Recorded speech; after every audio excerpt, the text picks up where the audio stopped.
yesterday and the day before yesterday, I would say there was something going on in Pentagon, in the military, in the army of the United States, because many generals, more than 12 generals, were somehow forced to resign or were dismissed from their position in the United States.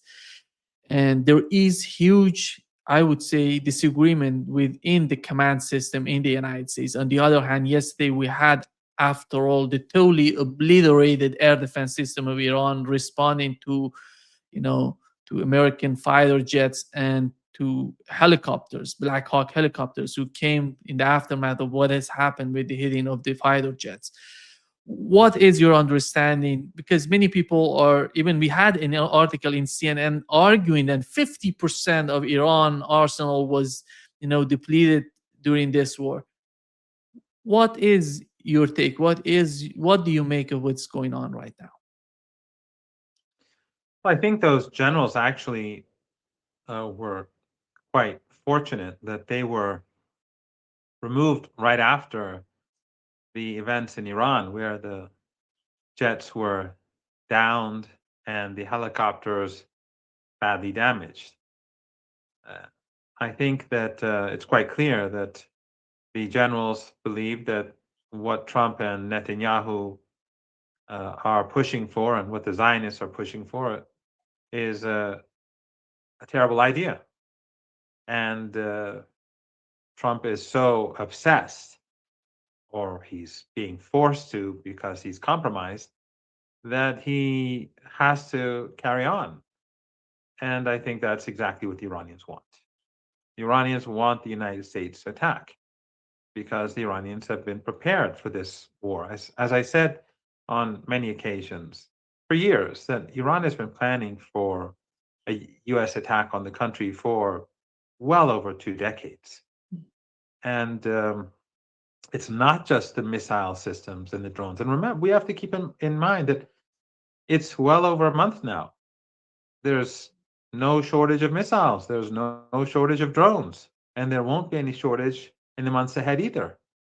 Uh, the, the Americans and the Israeli regime either miscalculated, or there are people who intentionally lied to get the United States into this war.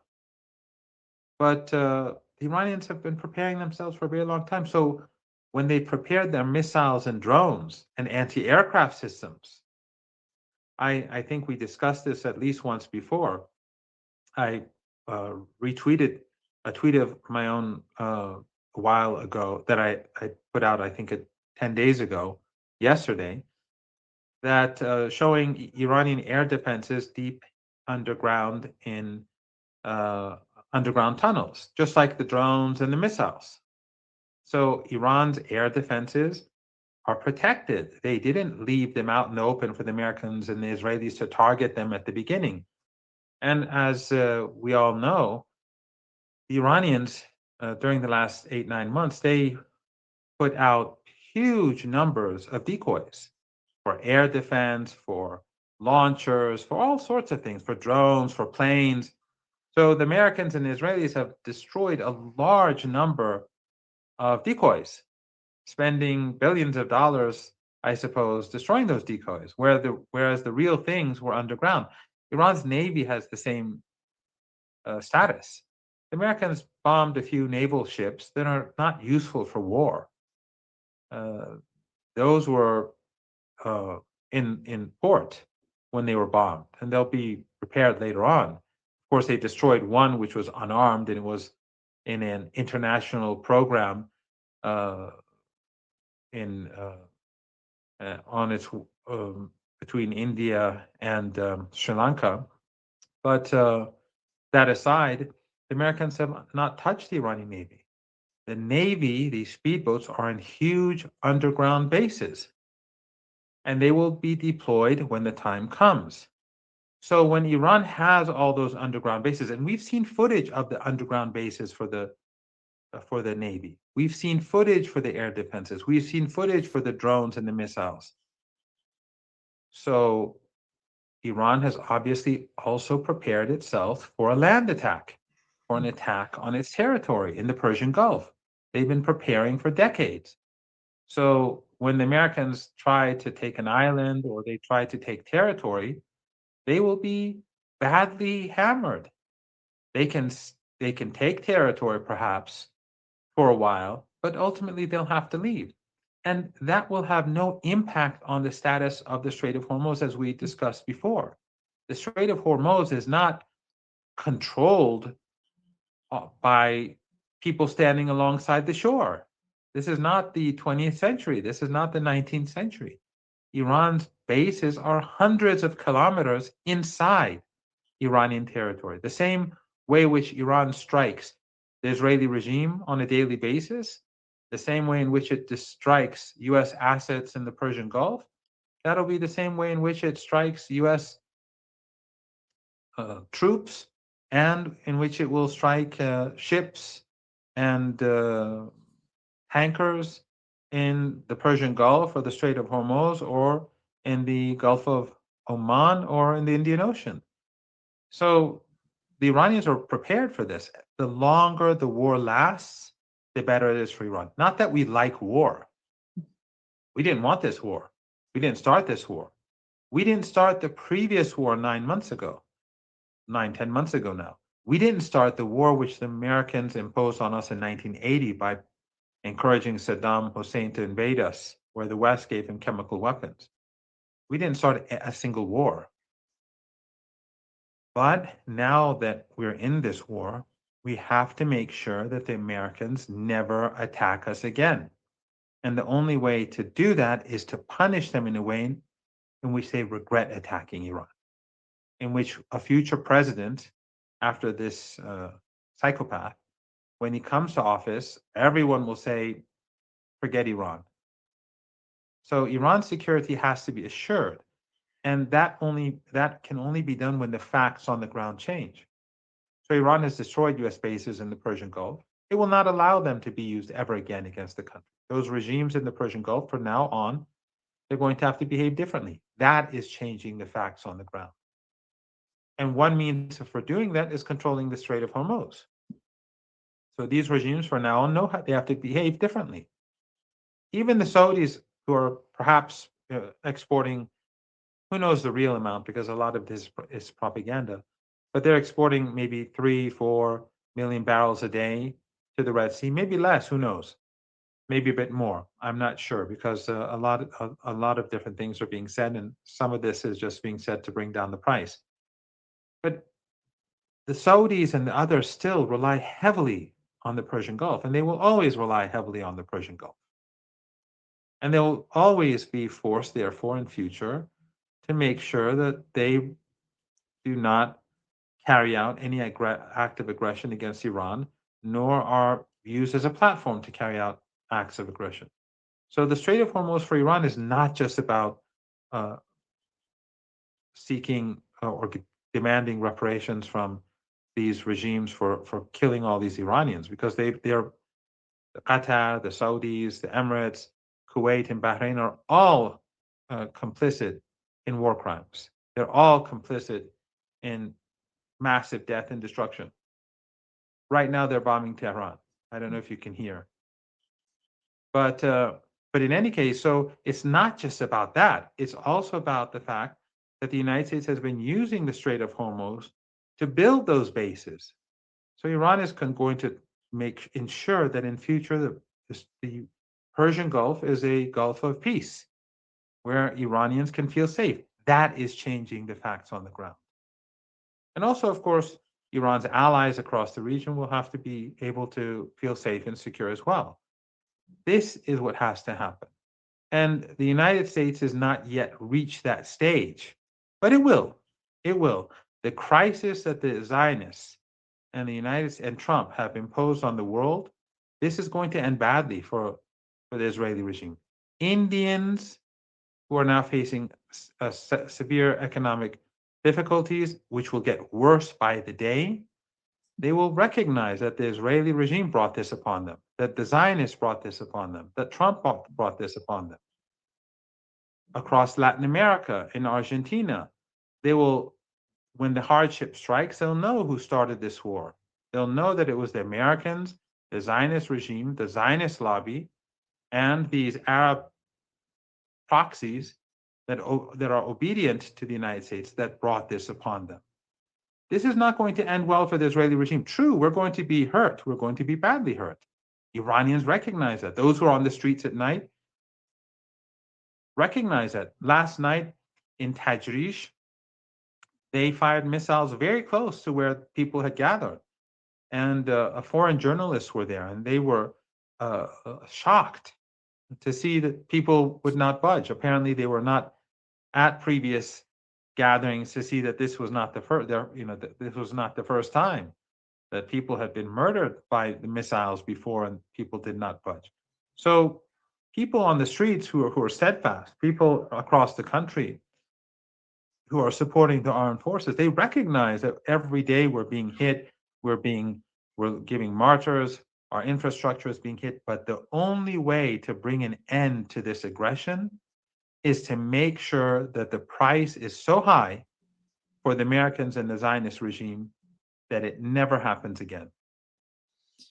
How these Arab state GCC countries are participating, cooperating with the United States, because these helicopters should have they come from, I don't know, UAE, Kuwait, or some other countries in the Persian Gulf, Arabs in one of these Persian Gulf Arab states, or are they still using these countries, and to what extent they're using these countries? Because we had two drones coming to Iran from UAE, if I'm not mistaken. You're taking that. Those two drones that you're referring to are UAE drones. In other words, they are directly involved militarily. The UAE is directly involved militarily. That is important. But all of the countries, they are providing the United States with their airspace, their territory, and their coast. All of them. HIMARS missiles are being fired at Iran from these countries, not even from within the bases that the United States control, from outside the bases. U.S. forces are stationed outside the bases. U.S. weapon systems are outside the bases. U.S. jets fly over these countries, they land in these countries, and in the case of the Emirates and Qatar and Saudi Arabia, they pay for this war. They help fund the war. So all of this is well known to the Iranians, and of course the helicopters they all land in these territories. Where else can they go? It's clear that these countries are all a part of the war effort, and every time they pretend they're neutral or they feign outrage when Iran retaliates, they're just insulting our intelligence. It's clear that they're in the camp of the Israelis and the Zionists and the Americans. They're proxies. They have they don't have much agency. Qatar can pretend that it's a bit different, but it's not. They're all in the same camp. They may not like each other that much. They may not be happy with the situation, but they have really. I mean, if these five regimes, if these five family dictatorships told the Americans today that, okay, enough is enough, you have to leave. We're going to have great relations with you. We'll continue to have excellent economic ties and political ties, but no more military. We can't use our airspace. You can't use our territory. You can't have bases here, and you can't use the Persian Gulf on alongside our shores. The war would be over. Of course, Iran will still demand compensation, and it will receive it. And every day the war continues, the cost is going to be much more for these regimes. But the war would be over because the Americans cannot wage a war against Iran without using their territory. It's just not doable. So we are where we are. The war will continue. This war is not in the interest of the United States. Obviously, it's going to be catastrophic, but it's not in the interest of the Israeli regime either. It may be in the interest of Netanyahu and his people, but it's not in the interest of the Israeli regime. The longer this war lasts, the more despised this regime will be by all those people across the world whose lives are going to become more difficult. Everyone will know who's behind the war. It is Zionism. It is the Zionists. It is Netanyahu. It is Trump. And that, just like the genocide in Gaza, is going to make the regime sink further and further and further. Professor Marandi, what has happened yesterday, it was unique because you see the people who are living in the region, in Yasuj, they're getting their rifles and hitting at the American helicopters. This is something I think for many people who But were Nima, you're talking nonsense. Iranians want regime change. They're waiting for their freedom. Those those police officers shooting at the helicopters, they thought these were ducks. They were it was ducks. It's hunting season. It was people in Iran across Iran were. I'm sorry for interrupting and joking. People in Iran are so proud of these people across the country because they're just taking light weapons and they know that they can't bring them down. They may be able to cause some damage, maybe with a great deal of luck, uh, or with God's help, they could do something. But it is more symbolic than anything else. They're telling them that we're not afraid of you and we're going to kick you out of our territory. So how are the Americans ever going to think about invading this country? People in the small villages take up their pistols and their local guns, whatever it is that they have, and the kids. I don't know. I'm sure you heard the girl saying, "Dad, shoot them, shoot them, hit them." People, it's clear where people stand on the streets of Tehran, on the streets of cities, in the villages, in wherever you look. There's resistance. There's resilience. This, General Soleimani said, we're the nation of martyrdom, we're the nation of Imam Hussein. That was no exaggeration. The Americans fantasize, the Europeans fantasize, these Arab despots in their media fantasize, these monarchists or whoever they are, the corrupt people in the West, they all fantasize about Iran. They produce propaganda and they believe their own propaganda. It's been 5 weeks now, and the superpower, supported by the entire West, not that they're fighting, but they impose sanctions, they're doing whatever they can to Iran to weaken the country, minus actually sending troops. These despots in the region, even Turkey, even the family, the dictator in Azerbaijan, all of them are in their camp. Erdogan is transporting oil to Netanyahu to help him out. Whose oil? Azeri oil. The dictator there is a part of these Arab family regimes. Jordan, the most treacherous of them all, probably. All of them are in this. The Koreans, the Japanese, their governments, Australia, New Zealand, they're all a part of this. But they failed against Iran in this axis of resistance that has been saying no to genocide. So I thought that the footage, and I'm sure you saw the footage too, and you saw the little girl telling her dad to shoot, to bring him down. It was fascinating. Yeah. I think many of people are asking what would happen to the second pilot if Iran captures him, because many people are in the West, the United States, right? Last night we've learned at 11 p.m. they were trying to find him somewhere in that region, in the Yasuj. But what is the latest news in that part is, and if Iran captures this guy, what would be, because people want to know what would Iran do with the pilot. Well, he's murdered a lot of Iranians, hasn't he? Perhaps he was involved in the slaughter of 165 schoolgirls. Perhaps he was involved in the slaughter of the 20 young girls who were playing volleyball in that gymnasium. Perhaps he was involved in bombing a hospital or a number of hospitals. Perhaps he helped slaughter people who were driving across the bridge in Karaj or under the bridge having a picnic when things began to fall down on their heads and the heads of their children. Perhaps he murdered some of those little girls in their homes who we who we see images of being taken out from under the rubble. These are murderers. So I don't think that they're going to be welcomed. And any other pilot that's going to be shot down, I don't think that those who find him are going to be very pleased with uh, with seeing that person alive. So, I don't know what happened to this person. I have no idea. I would assume that the Iranians, if they captured him, they would not announce it for the time being. They would like to leave the Americans in a state of confusion.